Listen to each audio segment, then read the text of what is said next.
Shalom dan salam sejahtera untuk kita semua. Perkenalkan, nama saya Deniko Kalaba dari kelas EPAK. Saya membuat video ini dengan alasan untuk memenuhi tugas gender saya. Nah, tugas gender saya kali ini adalah melihat tokoh Rahel dengan kacamata baru, dengan membaca narasi Kejadian 29 ayat 31 sampai 30. Mengisahkan kemandulan Rahel dan perjuangannya menghadapi hal tersebut, tetapi mengabaikan sisi penderitaan yang harus ditanggungnya. Rahel adalah korban dari budaya patriarki yang mengharuskan perempuan atau Rahel sebagai seorang istri untuk melahirkan keturunan dan mengurung nilai dirinya pada jumlah anak laki-laki yang dilahirkannya. Adapun keadaan Rahel dapat digambarkan dalam 3 poin. Yang pertama, Rahel tidak memiliki pilihan. Sejak awal, pernikahan Rahel adalah perjanjian yang diikat antara Yakub dan Laban, ayah Rahel. Rahel tidak memiliki hak untuk menentukan nasibnya sendiri, melainkan diperlakukan sebagai upah atas kerja keras Yakub selama 14 tahun. Ini termasuk objektivitas. Walaupun tertulis Yakub sangat mencintainya, tidak ada keterangan bahwa Rahel senang atau setidaknya setuju dengan pernikahan tersebut. Sebaliknya, Rahel dan saudaranya Lea merasa dipandang atau dinilai sebagai orang asing, karena ayah mereka Laban telah menjual mereka kepada Yakub. Kejadian pasal 31 ayat 15. Ungkapan menjual dalam ayat itu umumnya merujuk pada tindakan jual beli atau objek kepunyaan. Laban telah menjual mereka kepada Yakub. Maka baik Rahel maupun saudaranya Lea sebenarnya tidak pernah menyetujui pernikahan pada tindakan yang disebabkan oleh ayah mereka. Keduanya pun tak berkesempatan untuk mengungkapkan keinginan atau protes mereka. Rahel pun tidak memiliki pilihan bahkan ketika sudah menikah. Ia tidak diberi kesempatan untuk memilih untuk melahirkan anak atau tidak. Budaya pada zaman itu menuntutnya untuk melahirkan anak, terutamanya anak laki-laki, atau ia akan dianggap sebagai pendosa atau aib oleh masyarakat sekitarnya. Yang kedua, Rahel terjebak dalam perang antar perempuan. Narasi Kejadian 29 ayat 31 dan Kejadian pasal 30 menceritakan adanya persaingan antara Rahel dan Lea, dua korban patriarki, alih-alih menentang adanya persaingan antara Rahel dan Lea saudaranya. Keduanya memandang bahwa mereka atau Rahel dan Lea adalah lawan. Tentunya banyak faktor yang menyebabkan hal ini. Tetapi salah satunya adalah kebudayaan tersebut yang telah mengakar kuat dalam pikiran mereka. Ketidaksetaraan dan diskriminasi terhadap perempuan adalah bagian dari represi patriarkis yang telah dianggap sebagai norma dalam masyarakat. Bukan hanya laki-laki, melainkan perempuan pun menganggapnya demikian.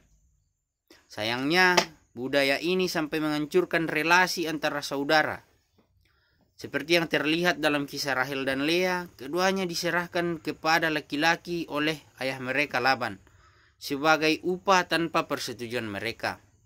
Tindakan opresif ini menjerumuskan Rahel dan Lea kepada persaingan yang membuat mereka saling membenci satu sama lain. Dengan kata lain, keadaan membuat solidaritas antar korban sulit dilakukan. Zaman ini, yaitu perempuan yang saling menyerang ketika adanya yang tidak sesuai. Norma-norma patriarkis yang berlaku misalnya, tak jarang seorang wanita karir yang memilih untuk tidak menikah atau memiliki anak dicibir oleh sesama perempuan. Yang lebih konservatif, mereka menuduhnya melawan kodrat mereka sebagai perempuan yang harus melahirkan keturunan.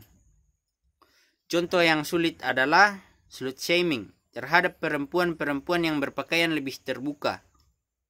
Mereka akan dicibir di masyarakat. Nah, Yang ketiga, Rahel hanya dapat menderita di dalam diam.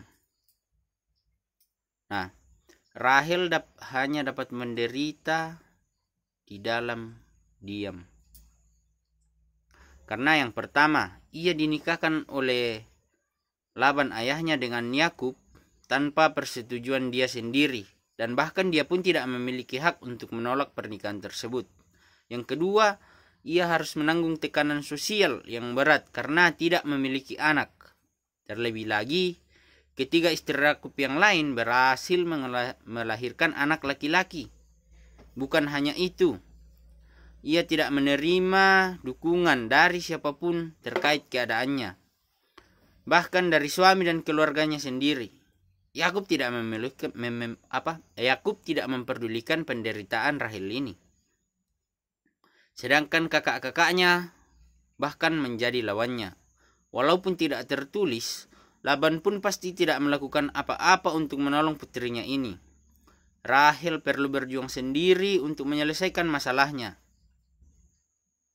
Mulai dari memberikan hamba perempuannya hingga mengizinkan Lea tidur dengan Yakub demi buah yang diharapkan untuk memulihkan fertilitasnya. Akan tetapi, semua usahanya gagal, dan lagi-lagi ia harus menghadapi semuanya sendiri. Semua ini Rahel hadapi tanpa kesempatan untuk membantah, apalagi melawan. Rahel mewakili perempuan pada zaman sekarang ini, khususnya perempuan-perempuan atau istri-istri yang mandul, yang menderita tetapi dibungkam. Seperti yang telah dijabarkan sebelumnya, banyak perempuan yang mengalami diskriminasi hingga kekerasan dalam rumah tangga akibat tidak adanya keturunan. Selain itu, budaya patriarki mengakar dalam pikiran banyak masyarakat Indonesia pada saat ini, menilai perempuan sebagai pihak yang bersalah ketika terjadi kemandulan. Mereka tidak melihat dari sisi laki-lakinya.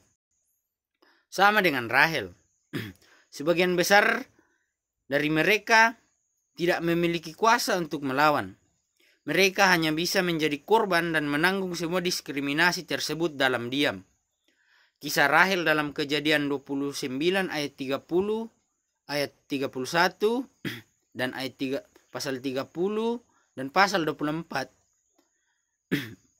menjadi pengingat adanya diskriminasi dari masyarakat terhadap perempuan infertil. Berdasarkan analisis dalam teks yang saya baca tadi, diskriminasi tersebut berakar dari budaya patriarki yang membatasi perempuan.